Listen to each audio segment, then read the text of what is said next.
నా పేరు రమణ అన్న. ఆ, ఎక్కడ మీది? అలంకాన్పేట. ఆ, ఎట్లా ఉంది కాంగ్రెస్ ప్రభుత్వం మంచిగా ఉందా? ఏం ప్రభుత్వం అన్న ఇది? ఇది ఎన్నడు పోతుంది అని చూస్తాను. ఆ, ఎందుకు అంత నారాజు అవుతుంది ఈ ప్రభుత్వం పైన? ఇది ఏమున్నాయి చూడరు అదిగా. ఆ, ఎక్కడి జొన్నలు ఆడినే, ఎక్కడ బంధు బస్సులకు పోయినా ఇబ్బందే, ఆ, సీడ్ తెచ్చినా ఇబ్బందే, ఆ, ఏది చూసినా ఇబ్బంది అవుతుంది. ఆ.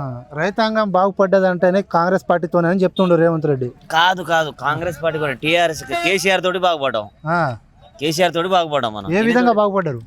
ఏ విధంగా అంటే బావులలో నీళ్లు లేకపోయేటప్పుడు ఆ, పుటికీలు తీపిచ్చిండు, చెర్రల ఆ, తీపిచ్చి మనకు ఇది చేసిండు. ఆ. ఇప్పుడు చెర్లలో నీళ్లు ఉన్నాయి, ఆ, బావులలో కూడా నీళ్లు ఉన్నాయి. ఆ, మళ్ళీ కెనాలి కాలువ కూడా ప్రాజెక్ట్ కట్టిండు. ఆ, దానివల్ల మన అంతా మంచిగానే ఉన్నాయి. అంతకుముందు ఏ జొన్నలు ఉండేది, ఏం పంట ఉండేది. ఆ, ఇప్పుడు అన్ని బావులలో నీళ్లు పుష్కెళ్ళ ఉన్నాయి, వర్షాకాలం ఉన్నట్టు ఉన్నాయి. ఇప్పుడు ఆ, ఈయన పోయిన కాడ నుంచి, ఈ కేసీఆర్ పోయిన కాడ నుంచి, ఆ, ఈ రేవంత్ రెడ్డి వచ్చిన కాడ నుంచి మందు బస్సులకు ఇబ్బంది, ఆ, ఎటు పోయినా ఏది చేసినా అంతా కోతే.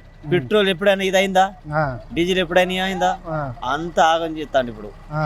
ఇది ఎన్నడు పోవాలనే చూస్తాను. కాంగ్రెస్ ప్రభుత్వం ఎప్పుడు పోవాలని చూస్తారు. కాంగ్రెస్ ప్రభుత్వం మళ్ళా 15-16 సంవత్సరాల దాకా రాదు. ఇక ఇది 2-3 తిప్పుకున్నా కూడా అదే వస్తుంది. ఇక ఎందుకు రేవంత్ రెడ్డి అంటాడు ప్రజలు మొత్తం నన్నే ఆదరిస్తాం, ఇంకా 10 సంవత్సరాలు నేనే ఉంటా అని చెప్పి? 10 కాదు, వీడు ఎన్నడు దిగిపోవాలని చూస్తారు జనం. ఆ, నీకు చెప్పు పట్టుకునే దంతారు. ఆ. ఎందుకన్నా? ఏందన్నా, ఏం చెప్తాడన్నా? మంచిగానే రైతు బంధు ఇస్తున్నా, బోనస్ ఇస్తున్నా. ఏడిచ్చిండన్న? గెలిచిన కాడ నుంచి ఎన్నిసార్లు ఇచ్చిండన్నా? ఆ,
అదే రాదు, ఆ, డిపాజిటే రాదు.